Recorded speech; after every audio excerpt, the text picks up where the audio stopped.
There is a moment that happens to almost everyone, usually somewhere between sleep and waking, when a face appears that shouldn't be there.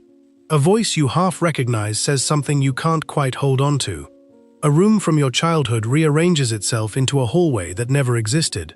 And then you wake up, and the feeling lingers for a few seconds longer than the dream itself. The sense that something was in there with you, not just imagined, but present. The Sumerians would not have found that feeling strange at all. They would have found it obvious, because in the oldest literate civilization we know of, the people who invented writing somewhere around 3400 BCE in the cities of southern Mesopotamia, memory and dream were not treated as private, sealed compartments of the mind, the way a great deal of the modern world quietly assumes they are. They were treated as thresholds, places where the boundary between the living human being and everything else that populated the Mesopotamian cosmos, gods, ancestors, wandering spirits, and a whole taxonomy of things that were not gods at all, grew thin enough to cross. This documentary is about that taxonomy. Over the next several chapters, we're going to walk through 9 specific beings, the Sumerians and their Akkadian, Babylonian, and Assyrian successors believed could reach a human mind, through dream, through memory, through the strange half-lit territory of sleep, and we're going to rank them, from least to most dangerous, according to how the ancient texts themselves described the threat. Before we start naming names, it's worth spending a few minutes on why the Sumerians thought this was possible at all, because the logic is more coherent and more interesting than the popular shorthand of "ancient people were superstitious" gives it credit for. Memory as an unguarded gate. To the Sumerian mind, a human being was not a single, unified fortress of selfhood, the way a lot of post-Enlightenment psychology has trained us to imagine ourselves. A person was closer to a household, occupied by multiple forces at once. There was the Z, roughly the life breath or vital spark, the thing that made a body alive rather than a corpse. There was a person's melem, a kind of radiant charge or aura that could be strong or weak, protected or exposed. There were personal protective spirits, we'll get to those in a moment, that were understood to be attached to an individual, almost like a second, invisible body. And there was memory itself, which the Sumerians treated less like a filing cabinet and more like an open courtyard, a space that could, under the right or wrong conditions, be entered by something that did not originate inside the person at all. This wasn't considered a flaw in the design of the human mind. It was considered a structural feature of the cosmos. Remember the 3-part universe we've discussed elsewhere in Sumerian cosmology: the An, the sky and heavens, the Ki, the earth, the realm of the living, and the underworld, the Kur, the land of the dead, ruled by the goddess Ereshkigal. These domains were not sealed off from one another. They touched, and the place where they touched most directly, more directly than almost anywhere else in ordinary life, was sleep. When a Sumerian went to sleep, contemporary texts and later Akkadian dream manuals make clear, they were understood to be doing something genuinely risky. The protective boundary of waking consciousness, attention, will, the deliberate motion of a body through a controlled environment, went slack. And in that slackness, all manner of things could slip through. Messages from the gods, visits from the beloved dead, warnings, and, this is the part that concerns us tonight, intrusions. Beings that were not sent, not invited, and not always benevolent, using the open gate of sleep and memory to make contact with, influence, or in the worst documented cases, actively harm a human being. Gods, spirits, and demons. A crucial distinction. It's worth being precise here, because popular treatments of Mesopotamian religion tend to flatten a genuinely sophisticated hierarchy into a single, undifferentiated category of ancient monsters. The Sumerians, and the cultures that inherited their religious framework, the Akkadians, Babylonians, and Assyrians, maintained a fairly careful distinction between 3 tiers of supernatural being. At the top were the great gods: An, Enlil, Enki, Inanna, Utu, Nana, and the rest of the pantheon that governed the cosmos. The seasons, kingship, justice, and fate. These beings could and did appear in dreams, but they were understood as sovereign actors, operating according to their own will and their own place in the cosmic order. A dream visitation from Utu, the sun god and god of justice, carried enormous weight. It was a message, often literal, often requiring interpretation by trained temple dream readers. Below the gods were what scholars generally call the minor divine or semi-divine figures, protective spirits, ancestral ghosts, personal guardians. These were tied much more closely to individual households and individual people. They were not cosmic sovereigns.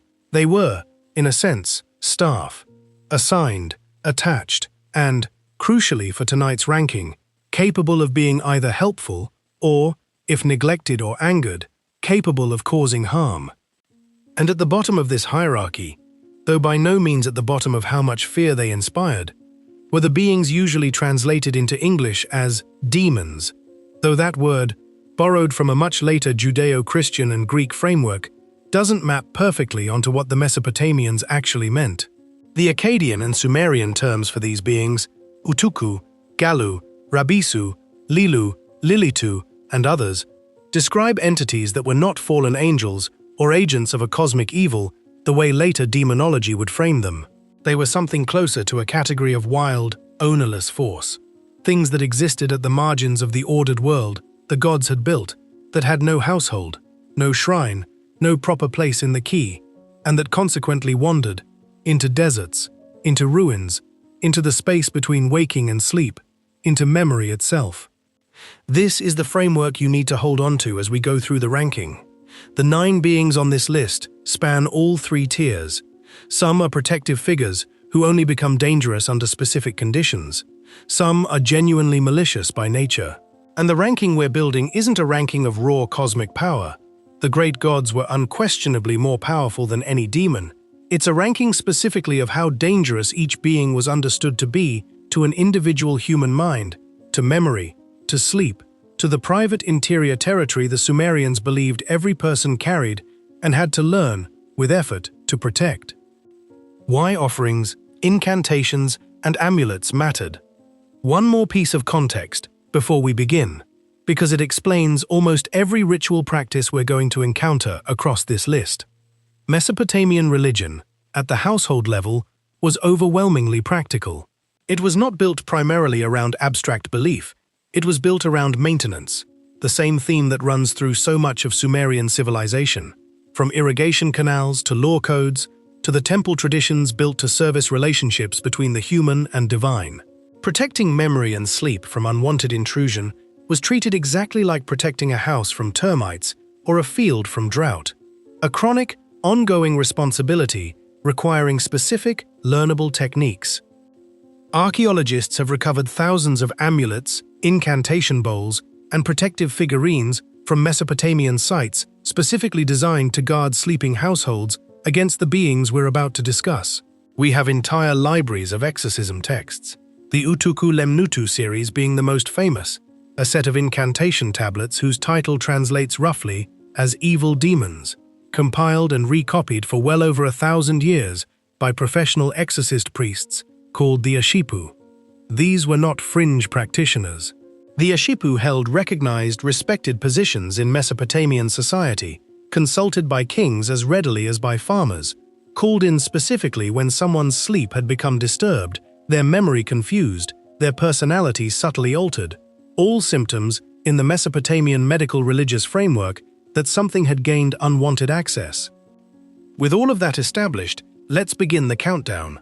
9 beings, ranked from the least dangerous to the single most feared, each one believed, in its own specific way, capable of crossing into the one place a human being should have been able to consider entirely their own remembered, dreaming mind.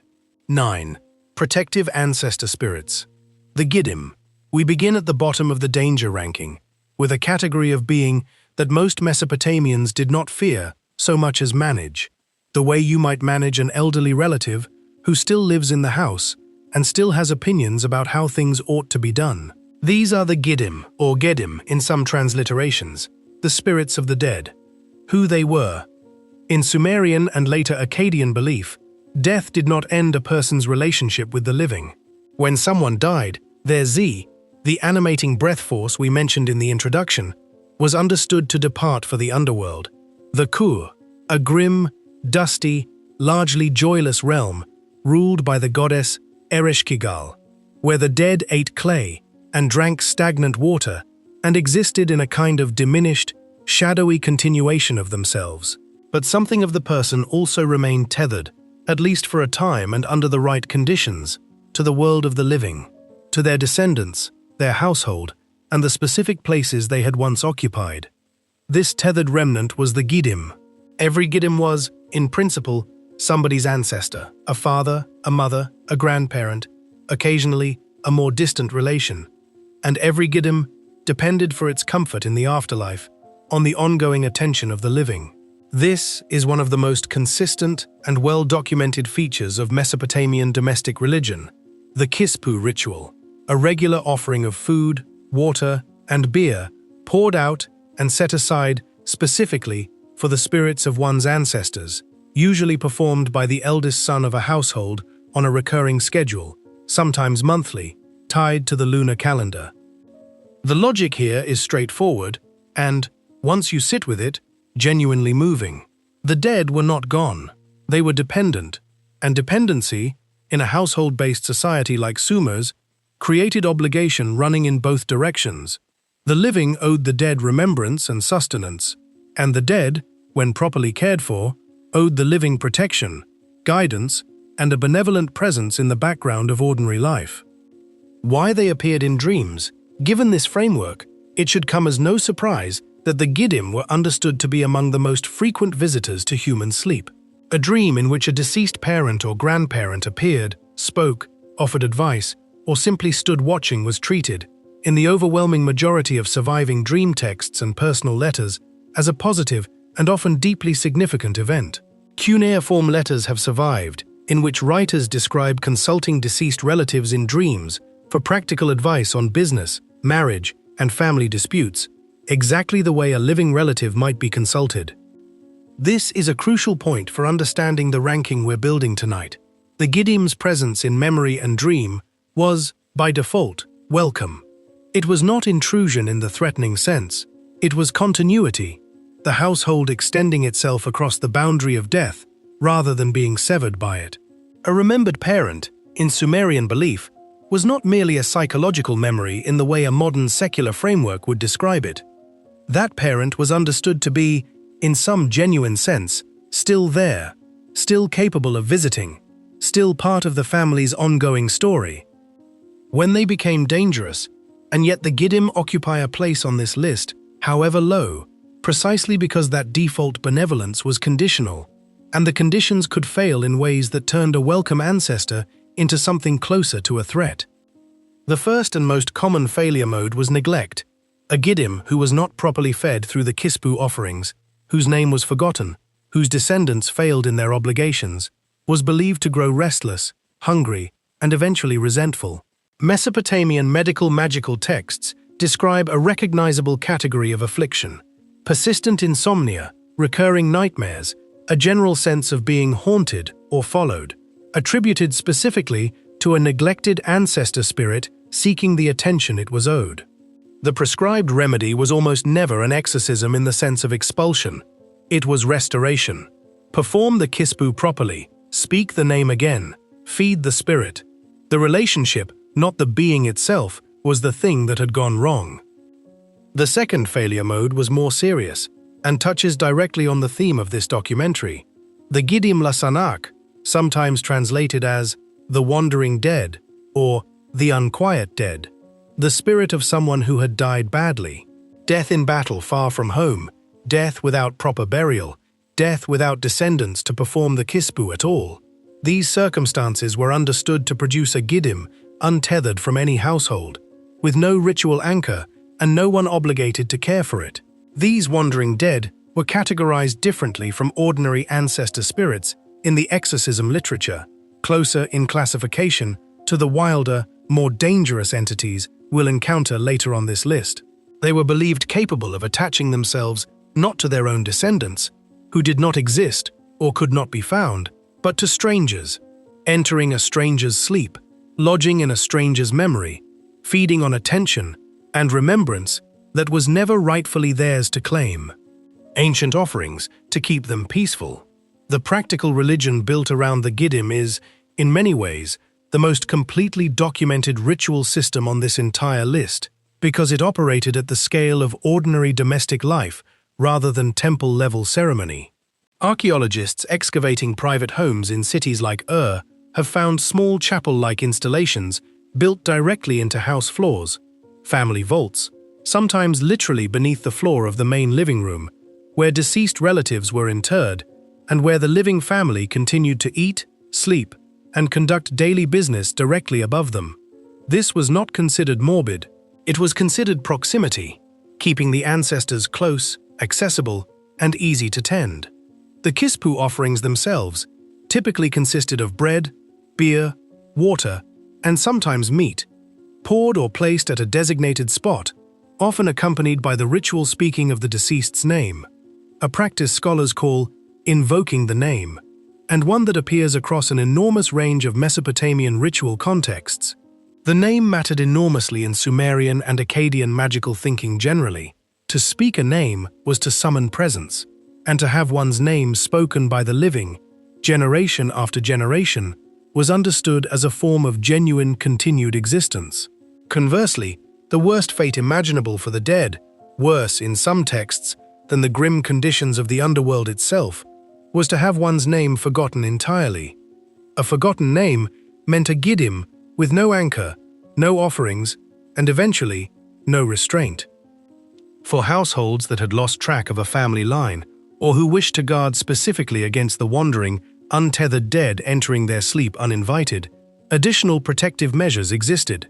Small clay figurines buried at the thresholds of homes, inscribed amulets worn at the neck, and incantations recited before sleep, invoking household protective spirits, which brings us directly to our next entry on this list, to stand watch at the door of the mind while the household slept. Why the Giddim rank ninth? We rank the Giddim as the least dangerous of the 9 beings on this list, not because they were harmless, clearly, under the wrong conditions they were not, but because their capacity for harm was overwhelmingly relational and correctable. A Giddim did not intrude on memory out of predatory malice, the way several beings further up this list were believed to.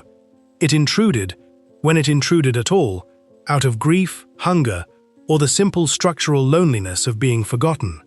The remedy was not banishment but restoration, remembering harder, feeding better, speaking the name again. In a very real sense, the Giddim represent the Sumerian recognition of something that feels intuitively true even outside any specific religious framework, that memory neglected has a way of returning uninvited, and that the dead we fail to properly grieve have a way of showing up, again and again, in the very dreams we'd rather they leave alone. The Sumerians simply took that intuition and built an entire domestic religious system around answering it. But not every visitor to Sumerian sleep was a relative seeking remembrance. Some were assigned, deliberately, by the gods themselves, to watch over an individual for their entire life, and it's to those personal guardians that we turn next. 8. Personal protective spirits. The Lamassu and Shedu. Every Mesopotamian, from the poorest farmer to the king on the throne, was believed to be born with an invisible companion, or rather, a pair of them. This is our 8th entry, the personal protective spirits, the Sumerians and Akkadians called the Lamassu, when female, and the Shedu, when male, sometimes discussed together as an individual's Ilu and Ishtaru, roughly personal god and personal goddess. Guardian spirits in Mesopotamian belief. It's worth pausing on how genuinely unusual this concept was, and how central it became to Mesopotamian psychology. Unlike the great state gods, Enlil, Marduk, Ishtar, Nana, who governed cosmic and civic affairs, and to whom an ordinary person had only distant, formal access, the personal protective spirit was understood to be assigned to a single individual at birth, bonded to that person specifically, and responsible for their well-being across an entire lifetime. This spirit was not a distant abstraction. It was, in the words of several Mesopotamian wisdom and prayer texts, something closer to a constant companion, walking beside a person through the ordinary business of the day and standing at the threshold of their body and mind, while they slept. The famous monumental lamassu of Assyrian palace gateways, those enormous stone figures with a bull or lion's body, eagle's wings, and a bearded human head that flank the entrances of royal Assyrian architecture in places like Nimrud and Nineveh, represent the state-level, monumental expression of a belief that operated just as powerfully at the individual, domestic scale. Ordinary households kept smaller versions, clay figurines, amulets, protective plaques buried at doorways or placed near a sleeping mat, meant to invoke the same principle in miniature, a guardian at the threshold, watching the point where the inside of a life met the outside world.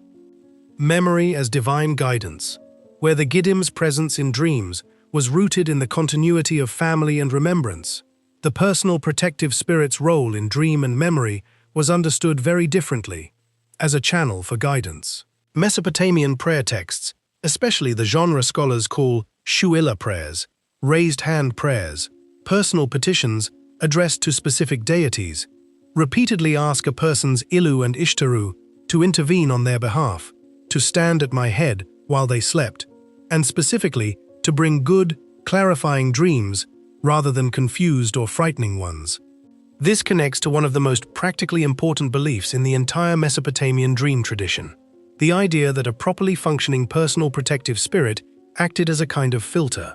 Sleep, as we discussed in the introduction, was a genuinely risky state, a lowering of the ordinary defenses that separated a person's inner life from the wandering, ownerless forces of the world. The lamassu and shedu were understood to perform, quite literally, guard duty during this vulnerable window, standing between the sleeping person's memory and the various wandering spirits that might otherwise attempt to enter, deciding, in effect, who and what was permitted through. When a dream was later interpreted by a professional dream reader, part of the diagnostic process involved assessing whether the dream had come cleanly, a coherent, meaningful, and presumably guardian-approved message, or whether it showed signs of interference, confusion, fragmentation, or dread, which would suggest that the personal protective spirit had either been absent, weakened, or actively overridden by something stronger. Good versus corrupted protection. This is where the eighth entry earns its place on a ranking of dangerous beings, rather than simply benevolent ones, because Mesopotamian religious texts are consistent and specific about a genuinely unsettling possibility. A person's protective spirit could fail, and failure had causes. The most commonly cited cause, recurring across an enormous range of incantation and medical magical texts, was sin, or ritual impurity, not in a heavily moralized, later religious sense of personal wickedness, but in the more practical Mesopotamian sense of having violated a taboo, broken an oath, neglected a required offering, or otherwise fallen out of correct alignment with the expected order of things. When this happened, the text described the personal god and goddess as becoming angry and withdrawing, a phrase that recurs across dozens of surviving prayers, most famously in a genre of penitential texts, sometimes compared to psalms, where the sufferer describes being abandoned by their personal god and goddess and consequently exposed, defenseless, to affliction, illness, and, critically for our purposes, disturbed, invaded sleep.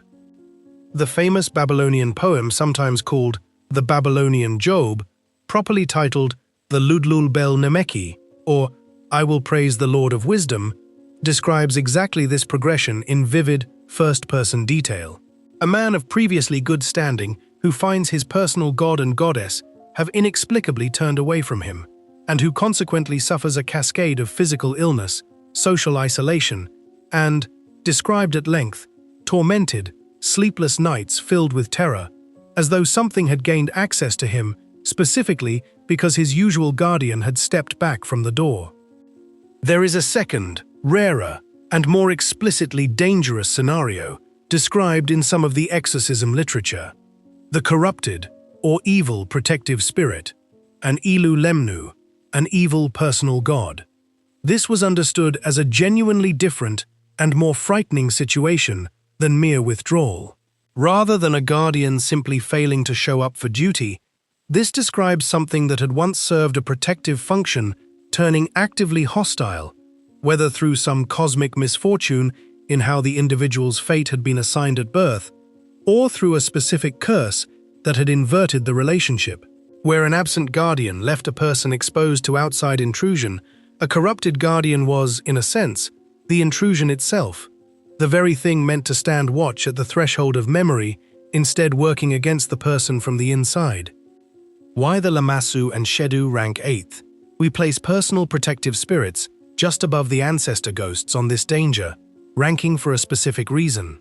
Unlike the Giddim, whose harmful potential was almost always a matter of neglect, correctable through remembrance and offerings, the failure of a personal protective spirit represented something closer to a structural vulnerability, a person's fundamental, lifelong line of defense going down, whether through their own error, cosmic misfortune, or active corruption.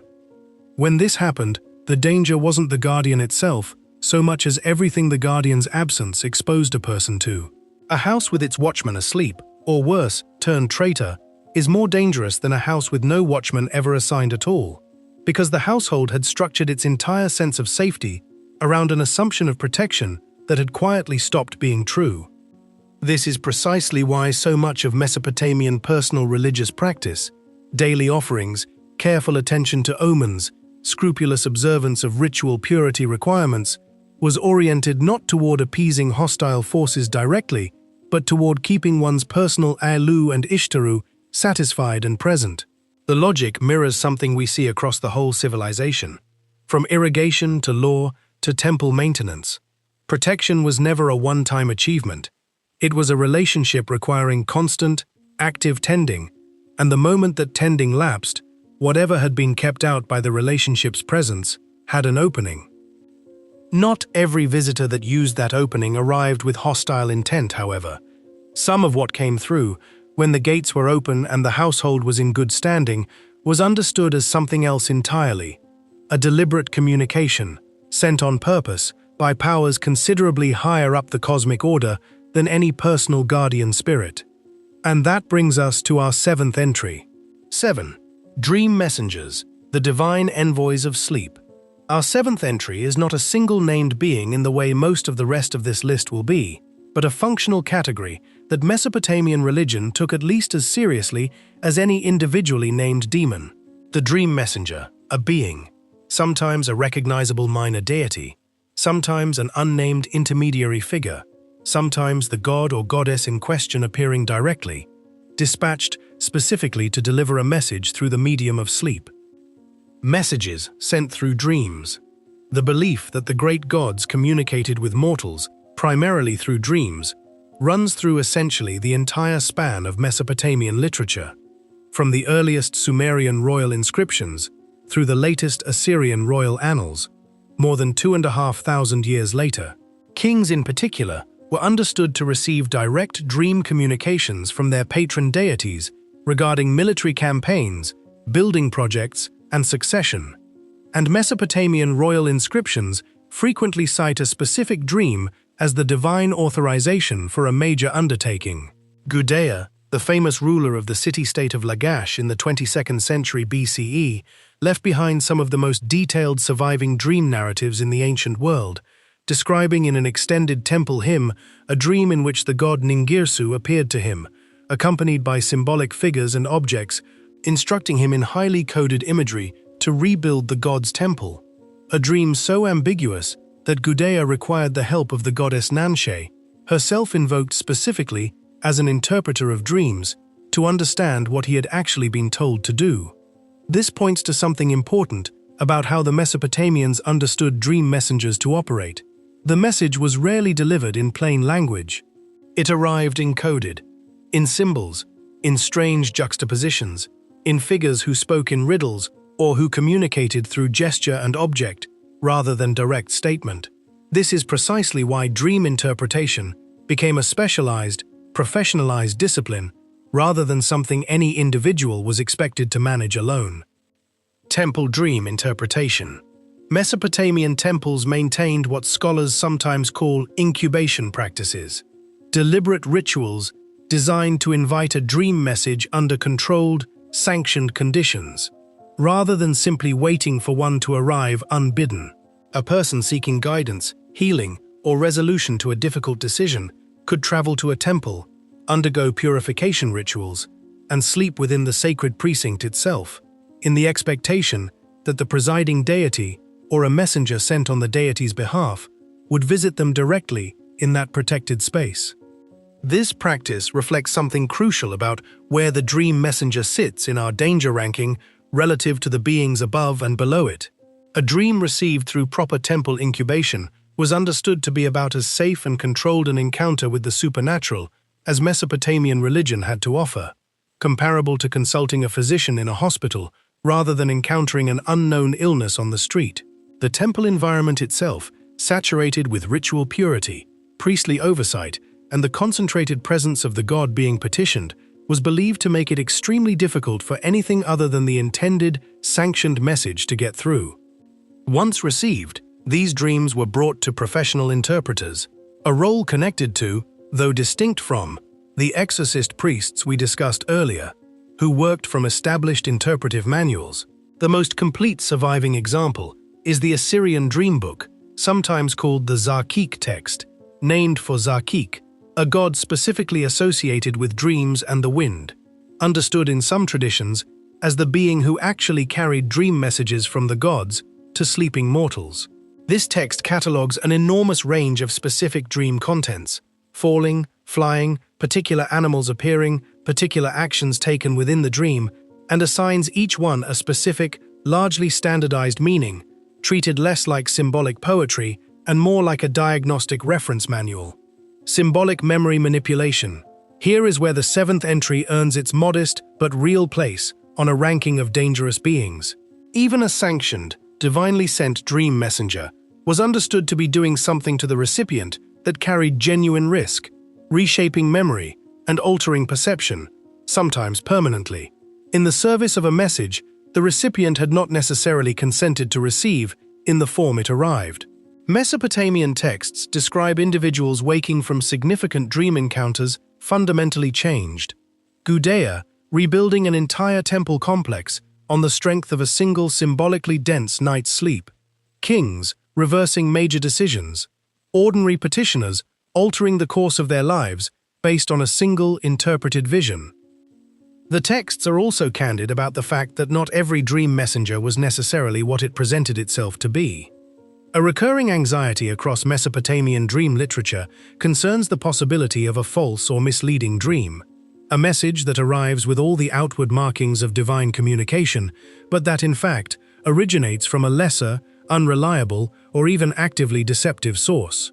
The dream book literature includes specific instructions for petitionary prayers to be recited upon waking from a disturbing or ambiguous dream, asking the gods to turn the dream to good, a ritual acknowledgement that not every visitor claiming to speak with divine authority in the space of sleep could necessarily be trusted at face value, and that discernment, backed by professional interpretation, was a genuinely necessary skill rather than a formality. Why dream messengers rank 7th? We place the dream messenger above both the ancestor spirits and the personal protective spirits, specifically because of this ambiguity and reach. Unlike the Gidim, whose motives were almost always transparent, grief, hunger for remembrance, occasionally simple loneliness, and unlike the personal guardian spirits, whose danger lay mainly in their absence rather than their presence, the dream messenger represented a category of being that could genuinely, permanently reshape a person's memory, decisions, and self-understanding, sent by an authority far above any household-level spirit, and not always trustworthy in its actual identity or intent. Even when everything functioned exactly as intended, a properly incubated dream, correctly interpreted by a trained professional, the recipient was still, in a very real sense, allowing something from outside their own mind to rewrite what they believed, remembered, and were compelled to do next. That capacity, to genuinely alter a person from the inside, using memory and sleep as the point of entry, is a thread that runs through every remaining entry on this list, and it grows only more dangerous and considerably less sanctioned the further up the ranking we climb. Our 6th entry marks the first clearly independent, unsanctioned wanderer of the night, and the point where Mesopotamian dream religion stops being primarily about guidance and starts becoming primarily about defense. 6. The Lilu spirits, night visitors. With our 6th entry, we cross a threshold. Everything above this point on the list, the ancestor ghosts, the personal guardians, the sanctioned dream messengers, belonged, in some fashion, to the ordered structure of Mesopotamian religious life. They had roles. They had relationships to households, temples, or the cosmic hierarchy. The Lilu, our 6th entry, belongs to none of that. It is the first genuinely wild, ownerless being on this list. A wandering night spirit with no shrine, no assigned household, and no obligation of reciprocal care running in either direction. Night visitors, the Lilu, the masculine form of a term whose feminine counterpart, Lilitu, will occupy the 5th position on this list, appears across Sumerian, Akkadian, and later Babylonian texts as a category of restless spirit specifically associated with the night and, more specifically still, with the vulnerable, liminal hours of sleep. The root of the name is connected to the Sumerian and Akkadian word for night itself. And later, scholarship has traced linguistic connections running forward through Akkadian demonology into later Jewish Talmudic and folkloric traditions, where a related figure survives under variant names in a long, complicated chain of religious transmission across the ancient Near East. Unlike the dream messengers of our previous entry, who arrived with purpose and identifiable origin, the Lilu was understood as fundamentally purposeless in the structured, cosmic sense. A wandering, storm-associated spirit, sometimes grouped in incantation texts alongside wind demons and desert spirits, that moved through the night without a fixed home, entering wherever it found an opening. Incantation texts describe the Lilu prowling the streets and open spaces of cities after dark, and specifically entering houses where the usual protections, the personal guardian spirits we discussed in Entry 8, or simple household vigilance, had lapsed or grown weak. Fear and sleep disturbances. What made the Lilu specifically dangerous, according to the surviving incantation literature, was its effect on sleep itself, rather than any single dramatic act of violence. Mesopotamian medical-magical texts associate the Lilu with a recognizable cluster of symptoms: persistent, unexplained insomnia, a feeling of being watched or accompanied while trying to sleep, vivid, disturbing dreams that left the sleeper exhausted rather than rested, and a general sense of unease that lingered into waking life, coloring memory and mood well beyond the hours of actual sleep. This is an important point of contrast with several of the other beings on this list. The Lilu was rarely described as inflicting sudden, catastrophic harm, the way some of the higher-ranked demons on tonight's countdown were believed capable of. Its danger was cumulative, and this is precisely why it ranks where it does. Not among the most catastrophic threats a Mesopotamian household could face, but a genuinely persistent, wearing-down presence, capable of degrading a person's rest, mood, and mental clarity over an extended period if left unaddressed. Incantation texts prescribe remedies specifically calibrated to this kind of gradual affliction, rather than sudden crisis. Protective amulets worn to bed, specific incantations recited at the threshold of sleep, and household purification rituals meant to close off the openings, literal doorways and windows, but also the more metaphorical openings created by ritual neglect or personal misfortune, through which a Lilu might enter. False memories and confusion. The specific danger that earns the Lilu its place on a ranking organized around memory and dream, rather than a more general ranking of Mesopotamian supernatural threats, is this. Incantation texts describe the Lilu as capable of subtly distorting what a sleeper believed they had experienced. A person afflicted by repeated Lilu visitation might wake convinced they had received a genuine message, a genuine visitor, a genuine event within their dream, when in fact, the texts suggest what had actually occurred was contamination rather than communication. The line between an authentic dream experience worth interpreting and consulting a professional about, and a confused, Lilu-tainted false memory generated by an intrusive but essentially aimless wandering spirit, was understood to require real discernment to untangle. This concern with false or corrupted memory recurs across multiple entries in the Mesopotamian exorcism tradition, and it reflects something worth sitting with for a moment.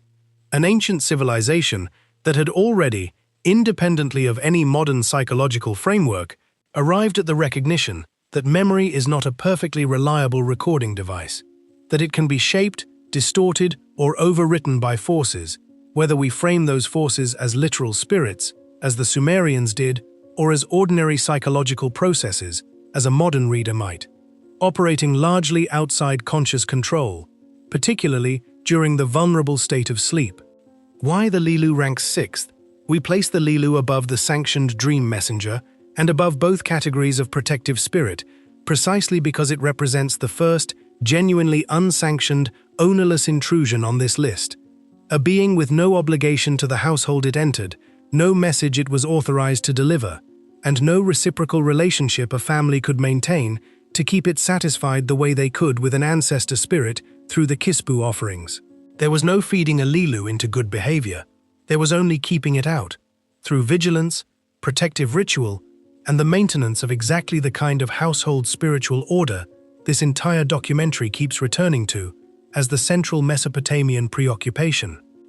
At the same time, the Lilu sits comfortably below the beings that follow it on this list, because its harm, however real, remained largely passive and cumulative, rather than actively predatory. It did not, according to the surviving texts, seek out specific victims with intent. It wandered, and it entered wherever an opening happened to present itself, closer to an environmental hazard than a deliberate hunter. That changes dramatically with our next entry, where Mesopotamian demonology introduces something considerably more targeted, more gendered in its specific mode of attack, and considerably more feared across the ancient Near East for well over 2,000 years of continuous religious memory. 5. Lilitu, the night spirit of seduction and sorrow.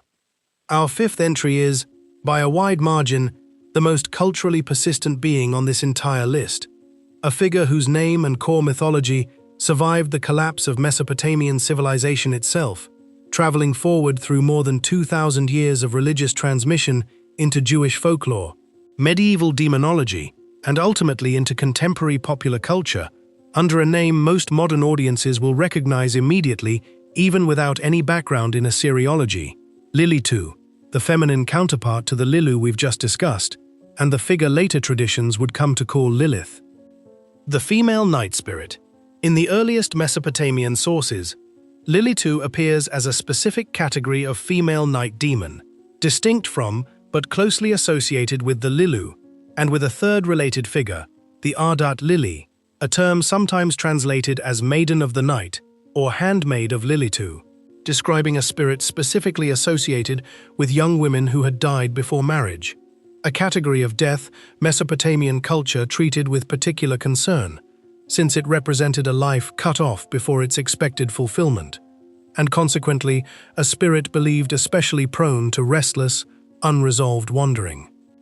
Lilitu herself is described across cuneiform incantation texts, some dating as far back as the early 2nd millennium BCE, as a beautiful, seductive night-wandering spirit who specifically targeted men sleeping alone, entering their dreams, their beds, and by extension, their most private and unguarded state of mind, in a form calculated to appear desirable rather than frightening.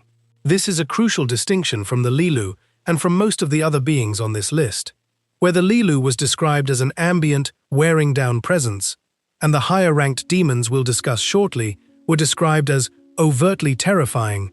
Lilitu's danger operated specifically through attraction, through the deliberate exploitation of desire as the mechanism of entry into a sleeping man's mind. Seduction through dreams. Incantation texts describe Lilitu appearing to sleeping men in seductive dream encounters, and the language used to describe the aftermath of these visitations is specific and consistent across multiple surviving sources. Exhaustion, a sense of having been drained rather than merely visited, and, significant for our purposes tonight, confusion and disturbance of memory extending well beyond the immediate dream itself. Men believed to have been repeatedly visited by Lilitu were described in the medical magical literature as suffering ongoing fatigue, disrupted sleep patterns persisting across many nights, and a kind of lingering mental fog that Mesopotamian physicians and exorcists treated as a genuine, diagnosable condition requiring specific ritual intervention rather than simple rest. There is also a documented fertility-related dimension to Lilitu's mythology that later Jewish and Talmudic tradition would expand upon considerably. The belief that encounters with Lilitu-type spirits could result in the conception of demonic offspring, entities that would themselves go on to trouble later generations. A belief that, whatever its literal claims, reflects an underlying Mesopotamian anxiety about supernatural intrusion having consequences that outlasted the original encounter, propagating forward through a family line rather than resolving with a single ritual cure.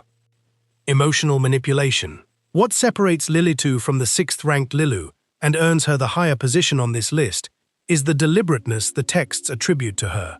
Where the Lilu wanders without evident purpose, entering wherever an opening exists, Lilitu is consistently described using verbs of pursuit and targeting, seeking out specific men, specific households, specific vulnerable moments, particularly the vulnerability of men sleeping without a wife or partner present, a circumstance Mesopotamian domestic religion treated as a genuine point of spiritual exposure rather than merely a social or practical inconvenience. This targeted quality connects Lilitu's mythology to a broader and genuinely important pattern across ancient Near Eastern religion: the recurring anxiety that the emotions most central to human vulnerability, desire, loneliness, grief, longing for connection, were also the most exploitable points of entry for hostile supernatural forces. Lilitu was not feared primarily because she was monstrous in appearance, surviving artistic depictions, most famously the so-called Burney relief, a striking terracotta plaque now in the British Museum, sometimes associated with Lilitu or a closely related figure, actually depict a strikingly beautiful winged female figure, flanked by owls and lions, standing on the backs of two lions, imagery of considerable power and dignity, not grotesque horror. She was feared because she was attractive, because she offered exactly what a lonely, sleeping man might be susceptible to wanting, and because accepting what she offered came at the cost of his own clarity of mind, his rest, and, the texts consistently emphasize, his ability to reliably remember what had actually happened to him afterward. Ancient protection rituals. The protective response to Lilitu was correspondingly specific and remains one of the best documented ritual traditions in all of Mesopotamian domestic religion. Incantation bowls, a genre of protective magic that persisted for millennia and is well attested even into the much later Aramaic-speaking communities of late antique Mesopotamia, were inscribed with spiraling incantation text specifically naming and binding Lilitu, buried upside down beneath the thresholds and corners of homes, particularly homes where a woman was pregnant or had recently given birth, since Lilitu's mythology also connected her, in later strata of the tradition, to danger toward infants and new mothers. Amulets specifically invoking protective figures against Lilitu were worn by vulnerable individuals, and marriage itself was understood, within Mesopotamian domestic religious logic, as a form of practical protection, a sleeping arrangement in which a man was not alone, and consequently not as exposed to the specific mode of intrusion Lilitu represented. This is worth noting because it illustrates, once again, the deeply practical character of Mesopotamian religious thought. Even a belief as seemingly fantastical as a seductive night demon, translated, at the level of lived practice, into concrete behavioral guidance about sleeping arrangements, household ritual, and the maintenance of protective boundaries around the most vulnerable hours of a person's day. Why Lilitu ranks fifth? Lilitu earns the fifth position on this ranking, the exact midpoint of our countdown, because she represents a genuine escalation in both deliberateness and psychological sophistication compared to everything ranked below her. She does not merely wander into an open household like the Lilu. She does not merely fail to arrive like a withdrawn personal guardian. She actively targets, actively exploits a specific emotional vulnerability, and actively leaves behind confusion and disturbed memory as a lasting after-effect rather than a momentary disruption. And her cultural staying power, the fact that her name and core mythology survived the total collapse of the civilization that first described her, migrating forward through multiple religious traditions across more than 2,000 years, ultimately surfacing in medieval Jewish folklore as Adam's legendary first wife, and, later still, in a vast range of modern popular culture, testifies to just how deeply this particular fear, the fear of something using desire and loneliness as a gateway into the unguarded mind, resonated across an extraordinary span of human history. But Lily, too, for all her staying power, still operated largely alone, targeting individuals one at a time through a fairly specific and identifiable mode of attack. Our next entry introduces something structurally different, a category of being defined not by a single method of intrusion, but by sheer numerousness and unpredictability, invisible, wandering, and capable of entering almost anyone, almost anywhere, almost without warning. 4. Utuku, invisible wandering spirits. Our fourth entry takes us into the heart of the professional exorcism tradition of ancient Mesopotamia, because the Utuku are, in a real sense, the reason that tradition existed in the form it did. Where the beings we've discussed so far were relatively specific in their identity and method, an ancestor seeking remembrance, a guardian who had withdrawn, a night-wandering seducer, the Utuku represent something closer to a broad and genuinely alarming category, the general class of invisible, ownerless, wandering evil spirit, capable of entering almost any weak point in a person's defenses, for almost any reason, or none at all. Invisible wandering spirits. The term Utuku appears throughout Sumerian and Akkadian exorcism literature as something close to a catch-all designation for hostile, bodiless entities that moved unseen through the world.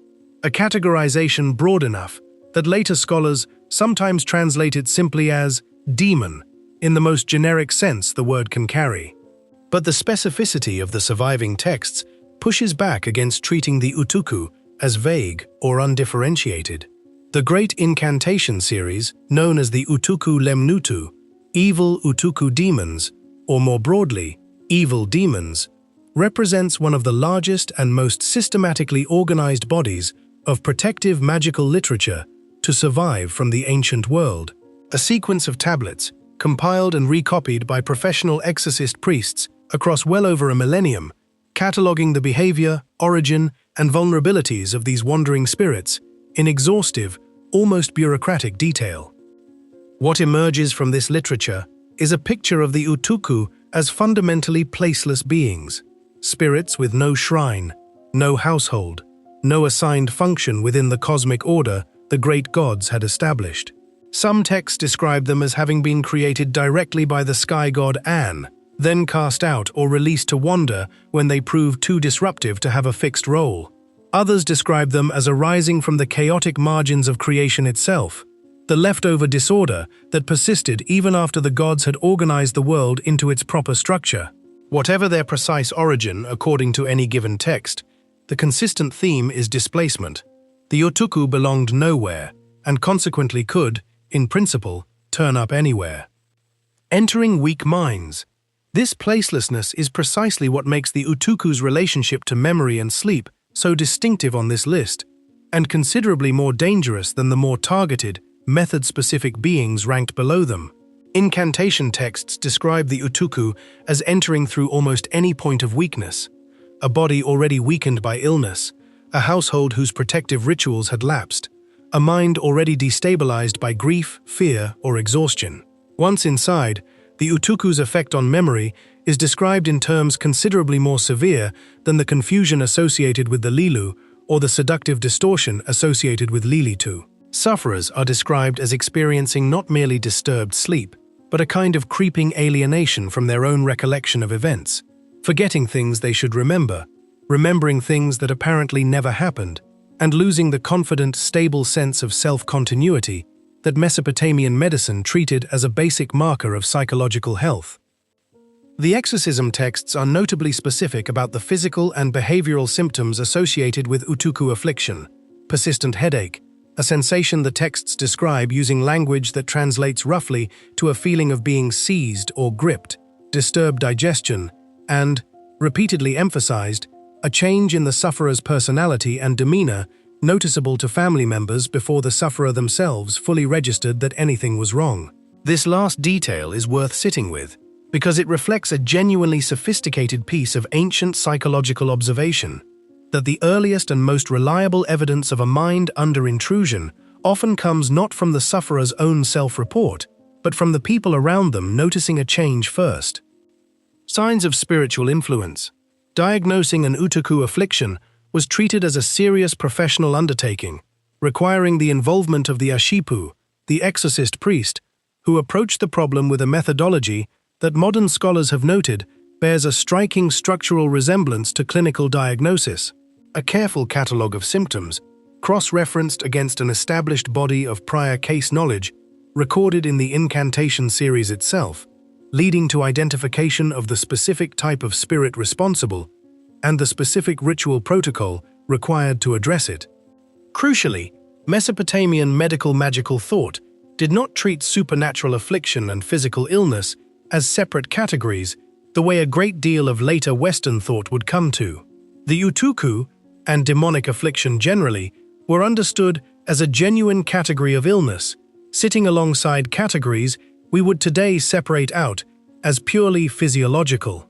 A patient suffering from utuku intrusion might simultaneously be treated with herbal remedies, dietary adjustments, and incantation, a combined therapeutic approach that reflects an integrated rather than divided understanding of mind and body, one considerably more holistic in its own framework than it might first appear from a modern vantage point inclined to dismiss the ritual half of the treatment as mere superstition layered onto real medicine.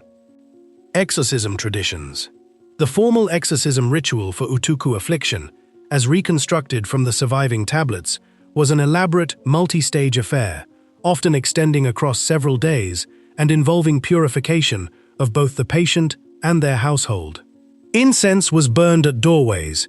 Specific incantations, addressed directly to the offending spirit by category, if not by individual name, commanded it to depart. May the evil utuku go out, may it stand aside, may it not approach, is a recurring formula pattern across the tablets, repeated with variations, addressed to each of the specific demon categories the tradition recognized. Figurines representing the demon were sometimes fashioned from wax, clay, or dough, ritually addressed, and then destroyed or discarded, a practice with clear parallels to sympathetic magic traditions found across many unrelated world cultures, reflecting the widespread human intuition that a representation of a threat can be used as a proxy target for its symbolic removal. Protective circles of flour or other substances were sometimes drawn around a patient's sleeping mat, and the exorcist frequently invoked the authority of Enki, Ea in Akkadian, the god of wisdom and the deep waters, who was understood in Mesopotamian tradition as the ultimate source of the knowledge required to perform effective exorcism.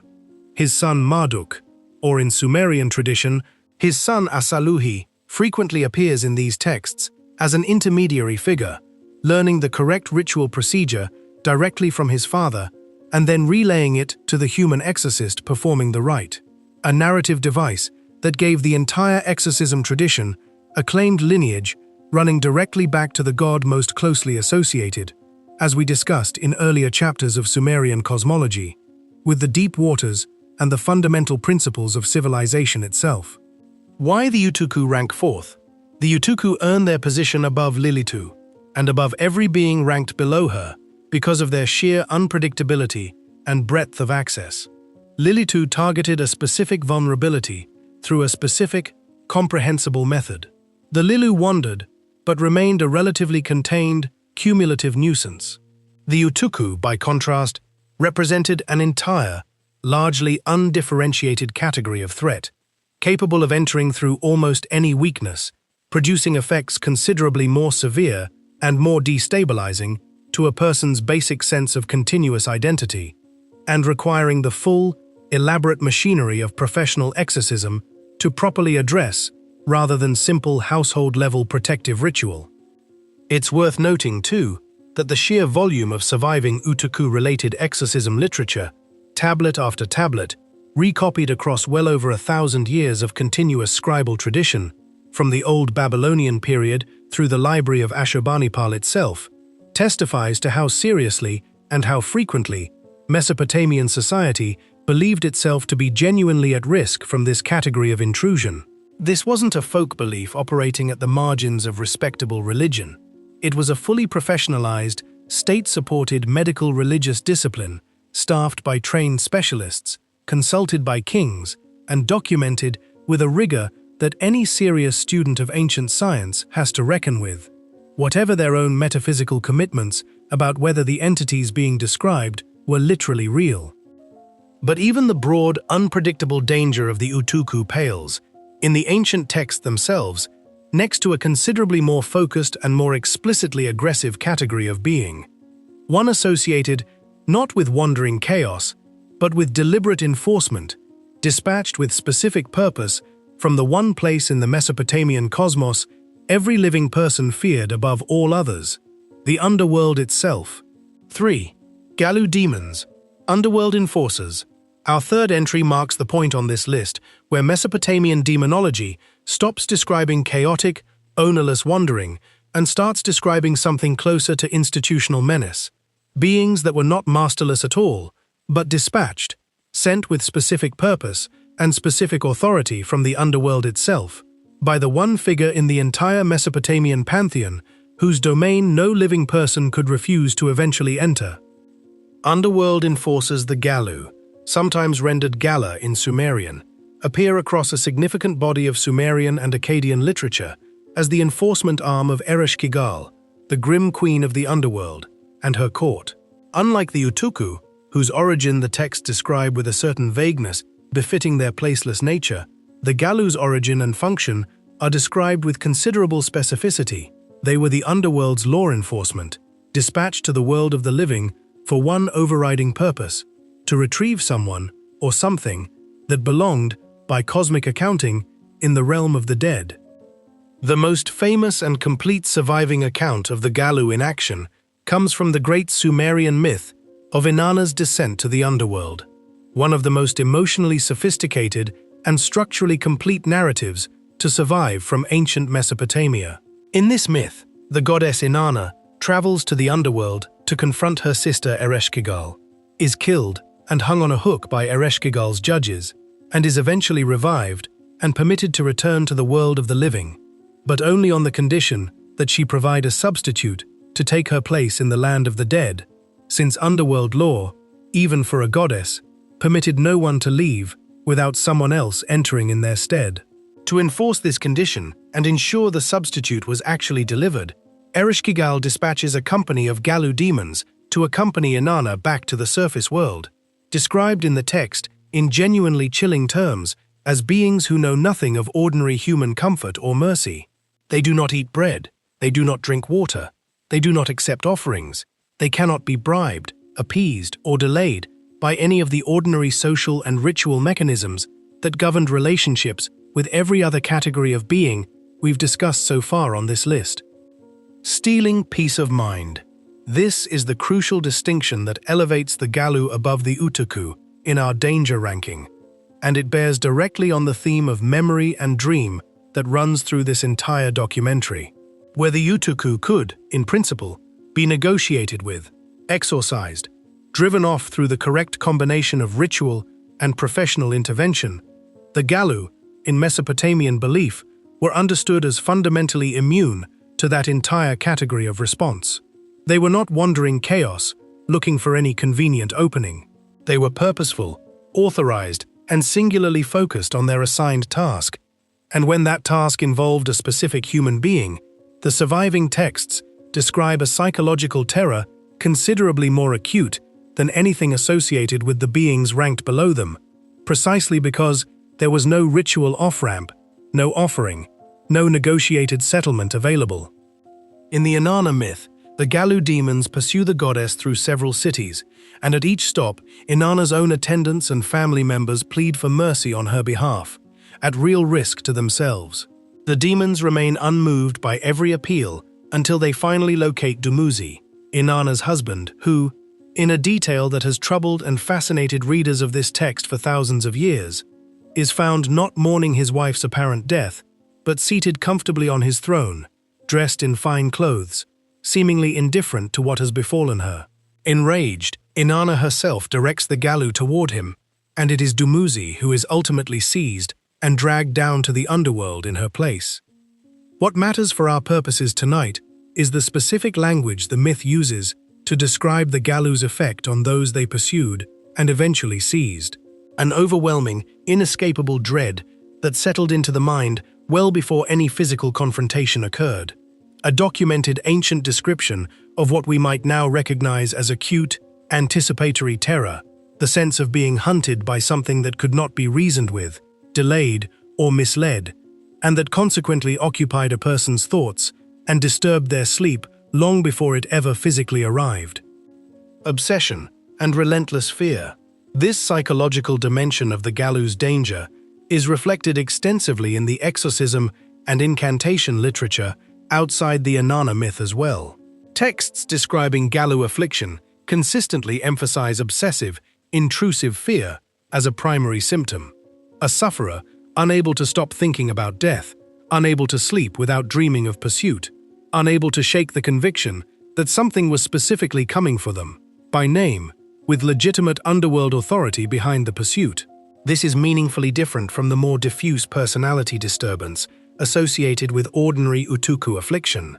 Galu-related texts describe something closer to what a modern reader might recognize as a specific, targeted, escalating dread, the conviction of having been marked, rather than merely being generally vulnerable. Some incantation texts addressing Galu affliction specifically invoke the language of legal and administrative process, appealing to higher divine authority, most often Enki, Aa, or Marduk, acting on his father's behalf, to review the underworld's claim on a given individual and determine whether it was, in fact, valid, or whether the Galu had been mistakenly or unjustly dispatched. This reflects a genuinely interesting feature of Mesopotamian cosmology. Even the underworld's enforcement apparatus was understood to operate, at least in principle, according to law and correct procedure, rather than arbitrary cruelty, which meant that a wrongful pursuit was at least theoretically possible to identify, contest, and correct, provided the sufferer could secure the intervention of a sufficiently powerful divine advocate. Why people feared them? The Galu's reputation across Mesopotamian society extended well beyond the specific mythological narrative of Inanna's descent. References to Galu demons appear scattered across a wide range of incantation texts, personal letters, and even royal inscriptions, frequently invoked as a kind of shorthand for the most severe, most inescapable category of supernatural threat a person could face, considerably more dreaded, in the surviving textual record, than the wandering utuku or the seductive lilitu, precisely because of that quality of institutional inevitability. An utuku might be driven off, a lilitu might be warded away through marriage and household vigilance. A Galu, once genuinely dispatched with a legitimate claim behind it, was understood as something closer to a certainty deferred, rather than a threat that could be permanently defeated. Why the Galu rank third way? We place the Galu above the utuku specifically because of this quality of purposeful, authorized, unnegotiable pursuit, a fundamentally different category of threat from placeless wandering, and one whose psychological effect on memory and sleep, as documented across both mythological narrative and practical incantation literature, was consistently described as more acute, more targeted, and considerably harder to resolve through the standard toolkit of household and professional protective ritual. But even the Galu, for all their institutional menace, operated according to a recognizable logic, dispatched with purpose, bound to a specific task, and at least theoretically answerable to a higher legal cosmic authority that could, in principle, be appealed to. Our next entry introduces something with none of that structure at all, a being whose entire defining characteristic, according to the ancient texts, was patience, concealment, and the specific, deliberate exploitation of a victim's own unawareness. 2. Rabisu, the lurking watcher. Our second entry occupies a genuinely distinct psychological category from everything ranked below it, because the Rabisu's defining characteristic, according to the ancient texts, was not aggression, seduction, or institutional pursuit, but something considerably more unsettling in its patience, concealment, proximity, and the deliberate exploitation of a victim's own unawareness of being watched. The lurking watcher, the name Rabisu, derives from an Akkadian root meaning roughly the one who lies in wait, or the croucher. And this etymology is not incidental poetry, but a precise description of how the being was believed to operate. Where the Galu pursued their targets openly, with legal cosmic authority behind them, and where the Utuku wandered indiscriminately looking for any available opening, the Rabisu is consistently described across the incantation literature as positioning itself at specific liminal points, thresholds, doorways, corners, the edges of rooms, and simply waiting, sometimes for extended periods, for the right moment of vulnerability to present itself. This positioning at thresholds is one of the most thematically important details in all of Mesopotamian demonology, and it connects directly to concerns we've already discussed in earlier entries on this list.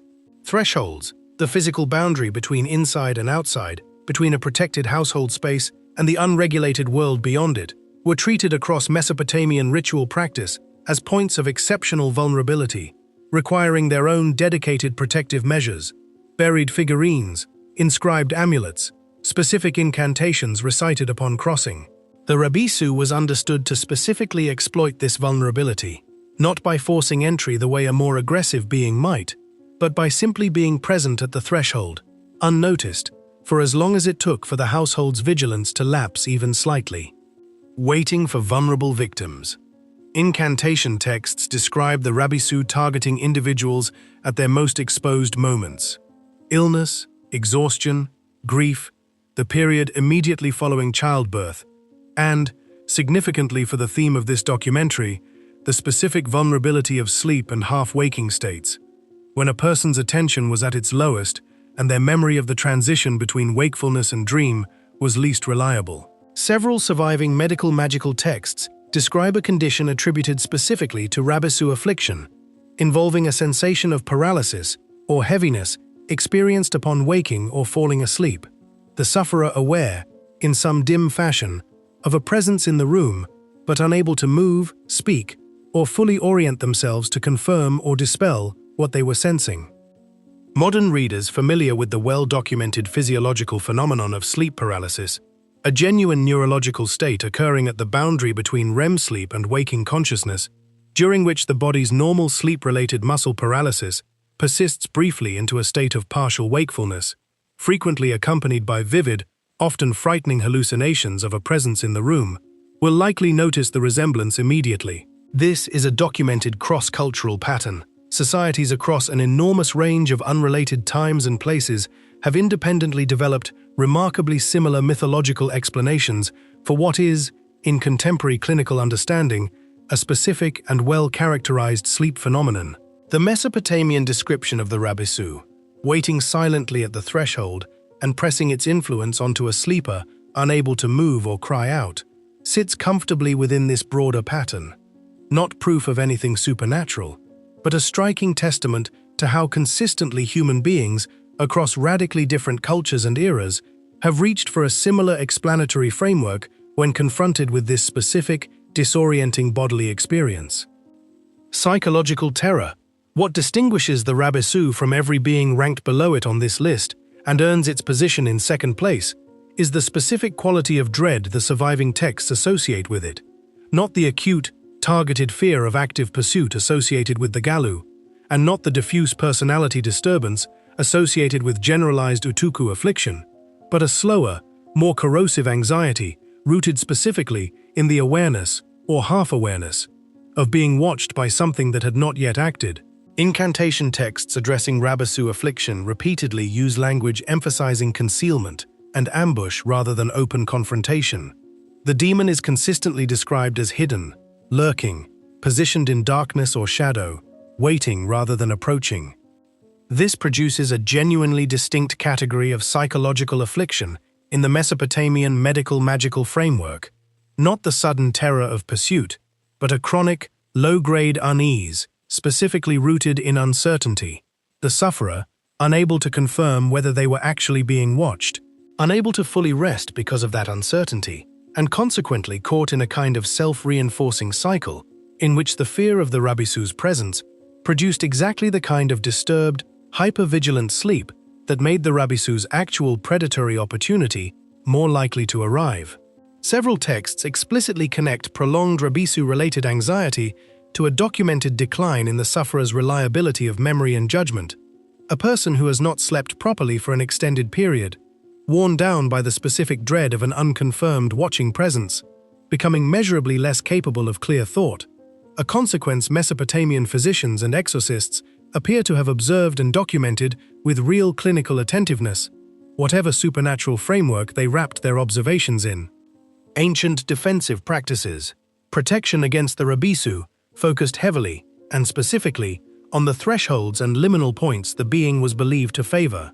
Doorway rituals, the burying of protective figurines at the base of a home's main entrance, the inscription of specific apotropaic formulas on lintels, the placement of guardian statuary flanking entrances, a practice we've already touched on in our discussion of the personal Lamassu and Shedu, were understood as directly relevant to Rabisu defense specifically, since the being's entire mode of operation depended on exploiting exactly these vulnerable transitional points.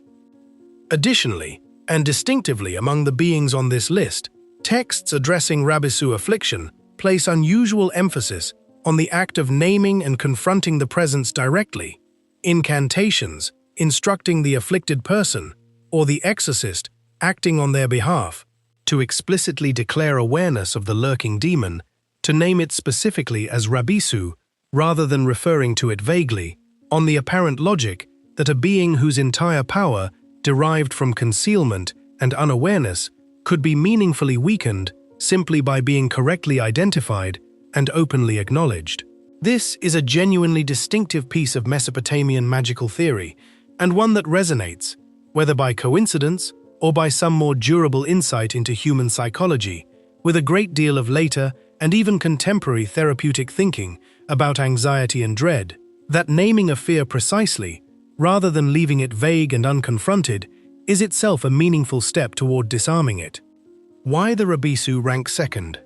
We place the Rabisu above every entry on this list except one, because its particular combination of patience, concealment, threshold-focused predation, and direct exploitation of the vulnerable sleep-waking boundary represents, in the surviving textual record, one of the most psychologically sophisticated and specifically memory and dream-oriented threats in the entire Mesopotamian demonological system. It does not simply wander in, like the Utuku. It does not pursue with open, authorized purpose, like the Galu. It waits, silently, at exactly the point where a person's guard is lowest, and it was understood to derive its power specifically from a victim's uncertainty and unawareness, making it, in a very real sense, a being defined entirely by its relationship to what a person does and doesn't know, remember, and perceive. Only one being on this entire list was considered more dangerous, and in a genuine irony that the Sumerians and their successors themselves clearly recognized and worked into the heart of his mythology, that final entry's danger was inseparable from something else, almost entirely unique, among the 9 beings we've discussed tonight. The fact that people didn't just fear him, they actively invited him in. 1. Pazuzu, most dangerous in popular Mesopotamian tradition. We arrive, finally, at the being the ancient Mesopotamians themselves regarded as sitting at the very top of the demonic hierarchy, in terms of sheer destructive capacity, and simultaneously, in one of the more genuinely startling reversals in the entire history of religion, the one demon on this list that households actively welcomed into their homes, carved into amulets worn around the necks of children, and placed deliberately at the very thresholds the Rabisu was believed to exploit. This is Pazuzu, king of the wind demons, and the single most contradictory figure in all of Mesopotamian demonology. The paradox of Pazuzu emerges relatively late in the documented Mesopotamian religious record, compared to most of the beings on this list. His cult and iconography flourish specifically in the 1st millennium BCE, during the Neo-Assyrian and Neo-Babylonian periods, considerably later than the earliest attestations of figures like the Galu or Lilitu, whose roots reach back into the 3rd millennium. But by the time Pazuzu appears fully formed in the archaeological and textual record, He does so with a mythological profile unlike anything else we've discussed tonight. He is described, unambiguously, as the son of the god Hanbi, himself a figure associated with evil spirits, and as the king and ruler of the Lilu and related wind and storm demons, the very category of wandering night spirit we discussed in our 6th entry. Pazuzu is not merely one demon among many. He is described, in the texts and inscriptions associated with his cult, as sovereign over an entire category of the demonic world. His iconography, extensively preserved across a large number of surviving bronze amulets, cylinder seals and figurines, is genuinely distinctive and immediately recognizable, even to modern audiences, with no background in Mesopotamian religion at all, largely because his image achieved a kind of second life in 20th century popular culture as the visual template for the demon Pazuzu in the 1973 film The Exorcist, a detail that, whatever one makes of the film itself, testifies to how strikingly effective and unsettling his ancient depiction still reads across a gap of nearly 3,000 years.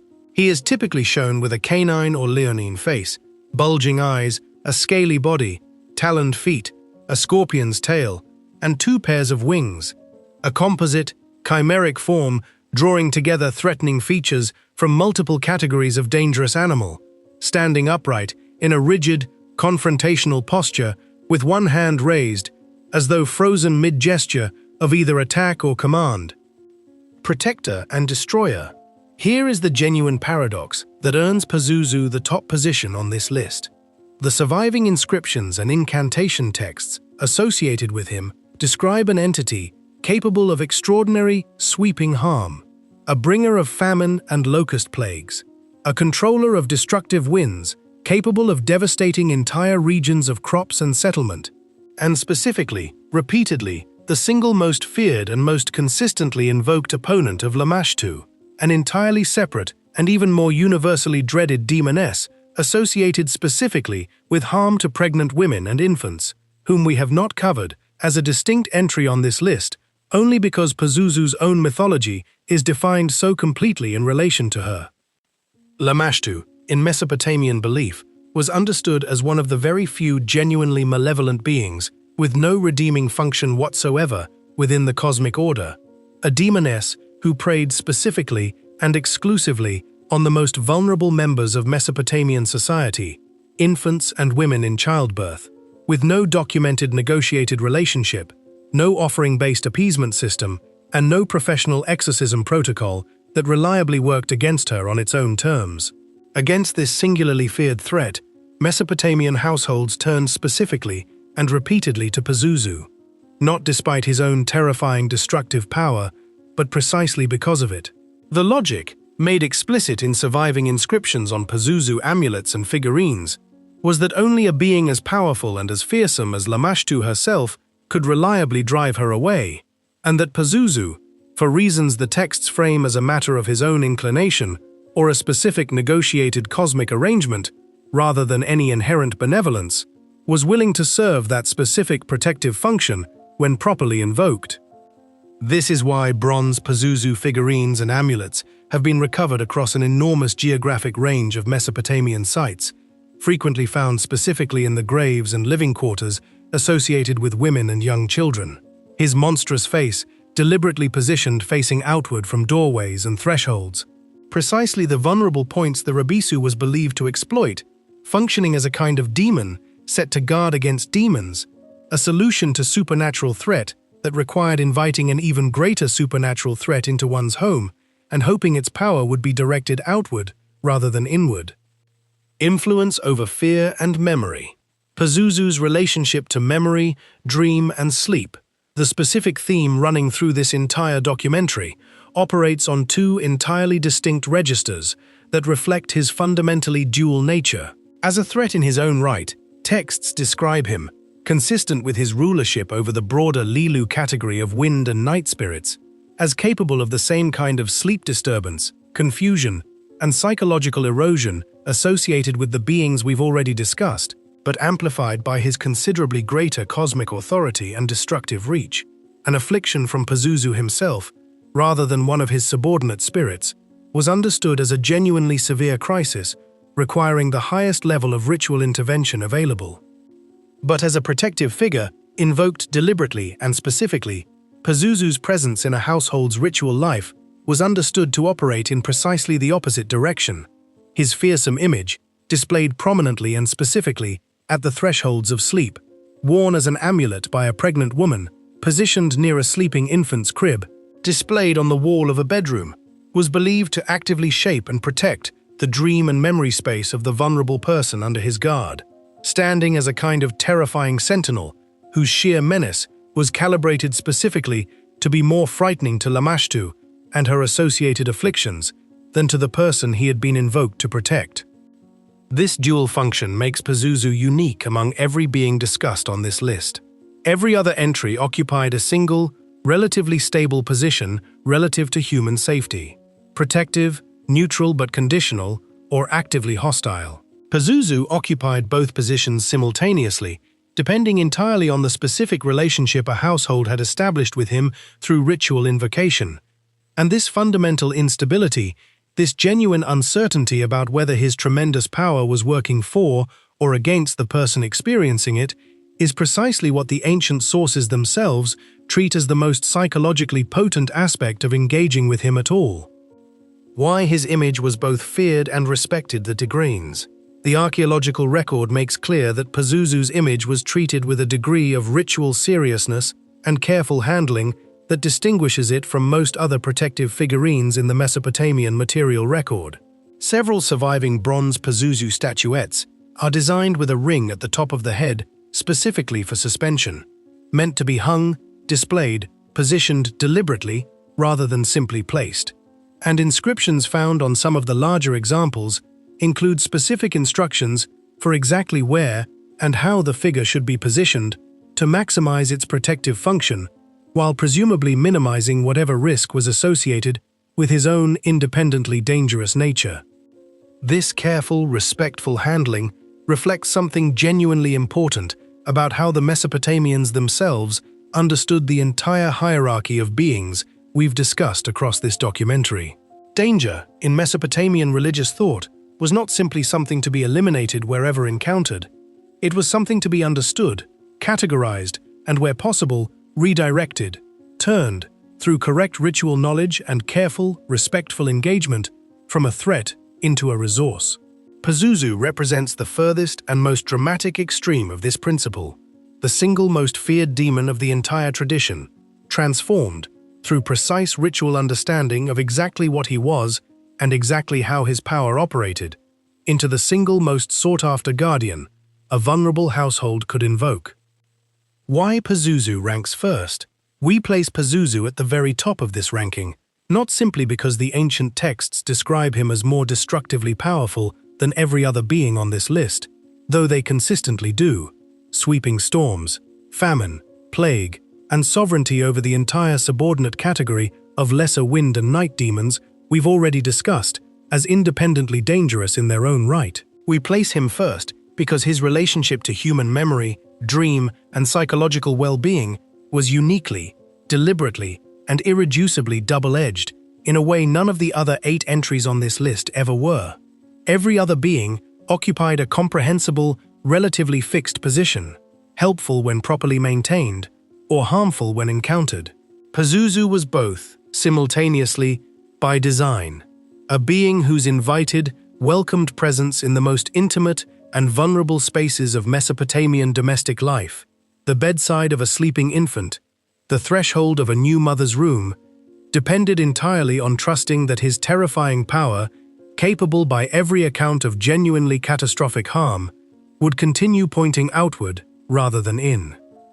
That is, in the end, the single most dangerous kind of being a civilization, this attentive to memory, dream, and the vulnerability of sleep, could have identified, not simply a hostile intruder to be kept out, and not simply a benevolent guardian to be maintained through steady ritual care, but something genuinely capable of either role, invited across the threshold anyway, because the alternative, facing Lamashtu, or the accumulated weight of every lesser demon on this list, without him.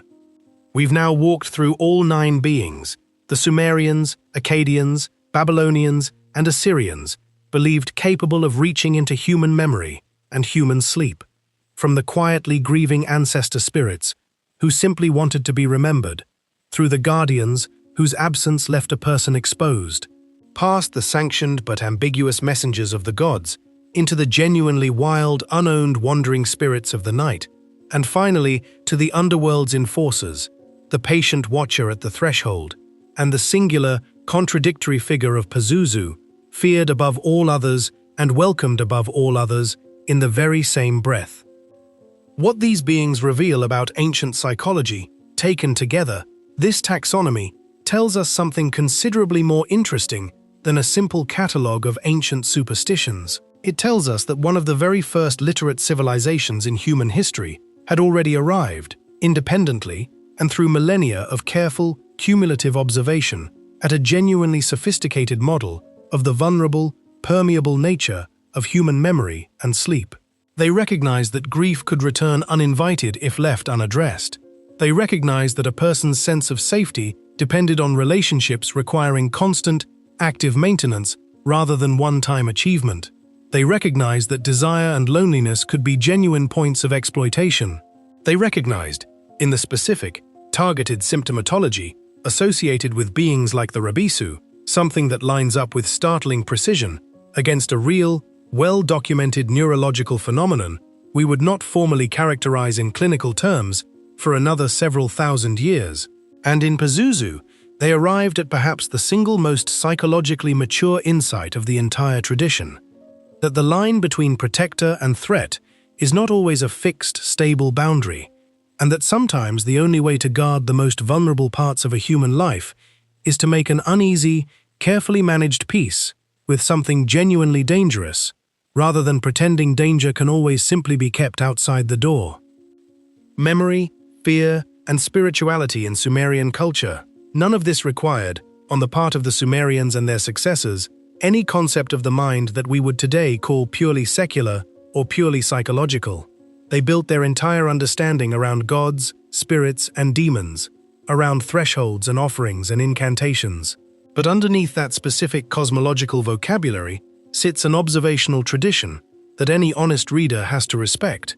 Careful, repeated, cross-generational attention to exactly how memory fails, how sleep becomes vulnerable, how grief and fear and desire leave a person open, and what kinds of deliberate, active practice, remembering, naming, maintaining relationships, protecting thresholds, actually seemed, across the accumulated experience of an entire civilization, to help. Which being would have terrified ancient people the most? If you had asked an ordinary person in ancient Uruk or Nippur or Babylon which of these 9 beings frightened them most, the honest answer, based on the sheer volume and intensity of the surviving protective literature, would very likely not have been Pazuzu at all, precisely because Pazuzu, for all his terrifying power, was at least a known, invocable, ritually manageable quantity, a demon whose danger could be turned to a household's advantage through correct knowledge. The genuinely dreaded figures, judging by how urgently and how repeatedly the incantation texts returned to them, were more likely the ones offering no such negotiated relationship at all.